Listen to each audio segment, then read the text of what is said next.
Well, I think the key to the answer to your objection lies in the word naive. Naive realism won't do. What we need is sophisticated realism. The world is very complicated. I don't think naive anything is going to take us very far. What we need is a very sophisticated analysis of our situation. Every artist, well, no, that's not true, because there's music, and some people say all art aspires to the condition of music. But to my mind, the visual arts all aspire to this elimination of ambiguity from communication. This is why I suppose if we were to try to create a theory of aesthetic here, I would argue that sculpture is a superior mode of communication to painting, let's say, because sculpture has an infinite number of points of view built into it, while the pictorial representation assumes a single or a very limited number of points of view. What we have to do is both contact our inner reality and then clarify our tools for communicating it. The culture cannot evolve faster than the language evolves, because remember we said last night, the culture is made out of language. And what we are doing here at Esalen, or what you're doing when you try to persuade people to recycle, or what you're doing when you're trying to persuade people to re-examine their attitudes towards the feminine, is we're trying to get them to change their language. The bad people have always understood this very clearly. It's called propaganda. Lenin said, "Give me the child at age 7 and I will return you the man," because this seems to be how it works. What we need to do is clean up our language. There are terrible problems in English. I mean, the subject-object relationship. At least English is gender neutral. Languages which aren't are just, carry heavy freight in that department that would be very difficult to overcome. Our ultimate notice that our most powerful descriptions of reality are mathematical. Mathematics is an artificial language specifically created with the intent of eliminating ambiguity. Now, the problem is we can't all follow these mathematical languages, but we probably could if we gave it more effort. Yeah. Terence, what vocalization and telegraphy are so miserable as tools for this all-important job of communicating, for real communication. I've often fantasized in my mind that at some dim, dark past, this species had a power of direct communication that somehow was lost. So I sort of a Babel concept. It was somehow lost. Probably because of the overloading of the networks. That would be one hypothesis. In other words, when you have too many circuits going, then people have to dream up other ways of talking with each other. But it's so inefficient to talk. I mean, our speech and our language is so hard that I can't believe that this species started out with that. No, I think that language was evolved in an ambiance of nearly continuous psilocybin intoxication, and that what we call poetry is in fact clear speech, Ursprach, a language so powerful that its linguistic intent is directly beheld if you hear it. And the Babel myth is a good one. We have fallen into a realm of corrupted language. And somehow recovering this primal language is the task of saving the human world. And it's, it sounds airy-fairy. It's saying that poetry can save the planet. but very powerful bardic poetry of a sort that we haven't seen for several millennia. The problem is that we have a drive to communicate all kinds of things which can't be done that way. They're more complex. And so then we've created provisional languages. But I agree. I think that originally language was to communicate emotion. This glossolalia that I did this morning or whenever I did it, let me do it a little bit and then talk about it to make the point. Yidong huai huak sikipitin mundi kivi mangtiteekangklakat. Now, when you analyze that and make recordings and really analyze it, there is syntax. There is syntax, but there's no meaning. But I just did it, and I just did it at the speed of an ordinary conversation. What was happening in my brain when I did it if there was no meaning? In other words, what I did is I said to myself, take the meaning maker out of the loop, but let the language flow. Well, then from where comes the modulation, the tonality, the differences? Well, the only place it could possibly have come from is my internal state. What you just heard from me was the most honest thing I've said today. Situation reflected in a verbal exercise that was not designed to convince you or impress you or drag you into my vision of things. It was simply that's who I was at that moment. Ralph Metzner and I once had a notion of giving a workshop or a weekend in which half of all utterance would have to be in glossolalia. So that, you said, well, I'm a committed Marxist-Leninist myself. However, he stucks in me quite meeting. Say, oh, well, so he's a Marxist, but he's also this other thing. That's who he is emotionally. And then you could balance it. And you see, we suppress these internal states. We create meaning as a kind of community venture, but there's not much of us in it when we do that behavior. The paucity of words for emotions in our language is a clue to the fact that we have put too much emphasis on nuts and bolts stuff and not enough emphasis on conveying the essence of who we are. And so now we empower a special class of people called artists, and their job is to convey this essence.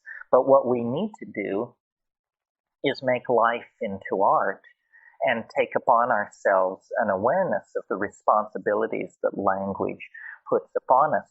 We're not going to save the world or honor the feminine or do anything worthwhile until we change the way we talk about these things. That's the first step.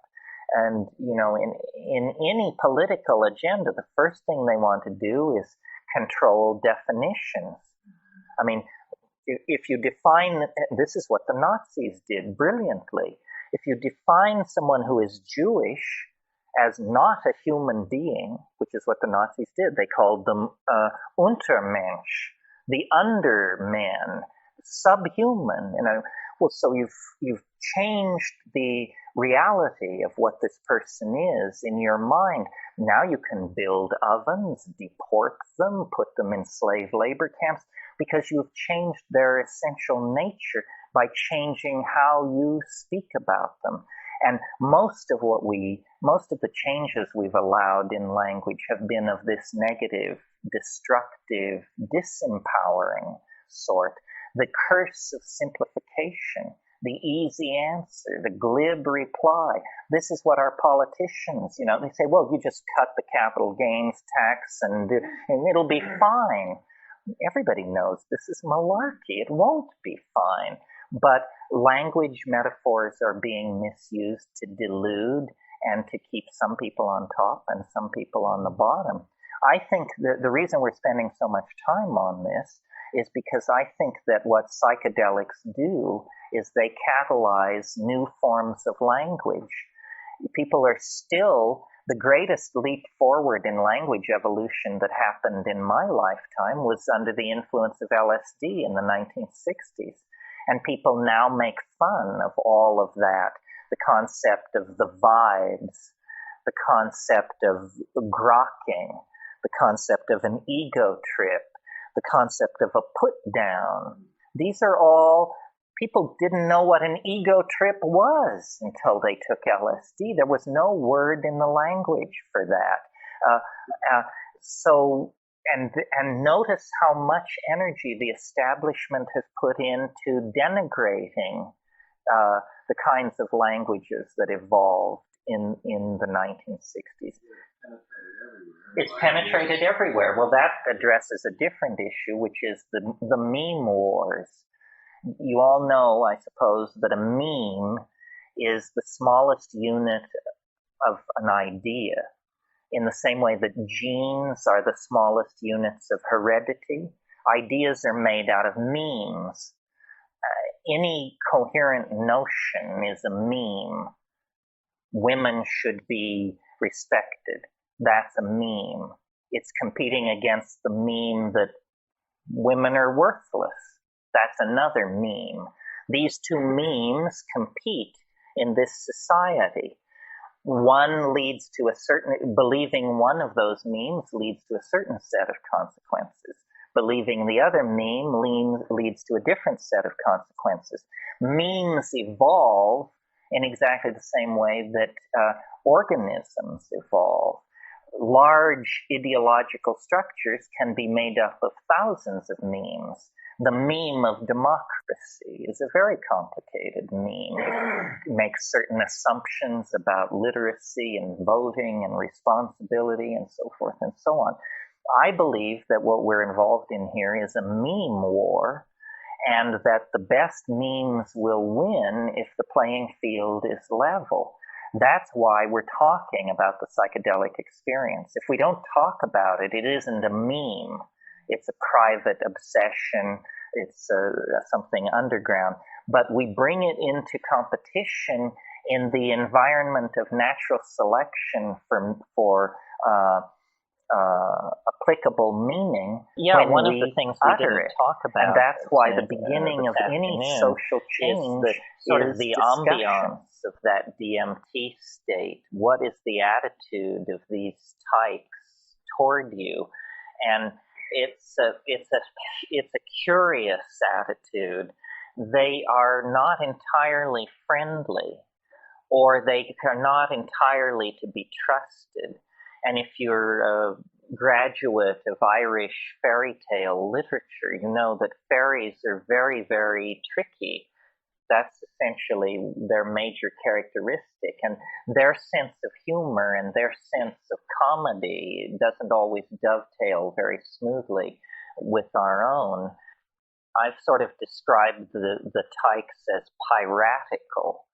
They, when I try to remember where I've had that feeling that I have in the DMT space, where in my life I ran across that feeling before, it was in Indian markets as a child buying hashish for purposes of smuggling, and being conducted into these situations where everyone was your friend, but they had led you through such a labyrinth of streets and relieved you of all your gold and had given you a Coca-Cola and put you in a room and told you to wait and said, you know, we're your friends, not to worry.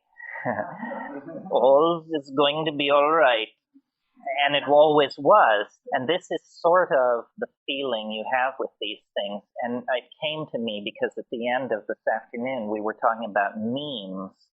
And I had said how these things offer you these objects. I think what they are is meme traders in another dimension. And what they want is ideas. And they sort of use the technique that we would use in trading with magpies. You know how a magpie will take a piece of colored glass and, or let's shift the metaphor, pack rats. Are you all familiar with pack rats? I grew up in the high mountains of Colorado where pack rats exist. And pack rats are traders. They will always leave something for what they take. And so the trick is to get them to leave something more valuable than what they take. And there are numerous anecdotal stories in Colorado about leaving a 7-Up cap out and getting back a diamond wedding ring in trade, because the pack rats, like one way, a way when I was a kid, we used to hunt treasure in old ghost towns. And the way we would do it is we would look for huge abandoned or not abandoned pack rat nests. And there in the pack rat nest, you would discover watches, coins, jewelry, rings, and broken glass, bobby pins, bottle caps, all the detritus. So the DMT creatures are mean traders of some sort. And what they're offering, these things they're offering, are the equivalent of glass beads. They're saying, this is the sort of thing a quasi-intelligent primate ought to be able to respond to. Say, how would you like this? Say, oh, wow, let me have that. Say, well, just a moment. Can't you give us a piece of your folklore or a chunk of religious ontology or a little bit of political philosophy, and then we'll give you the bauble. And so there is a trading.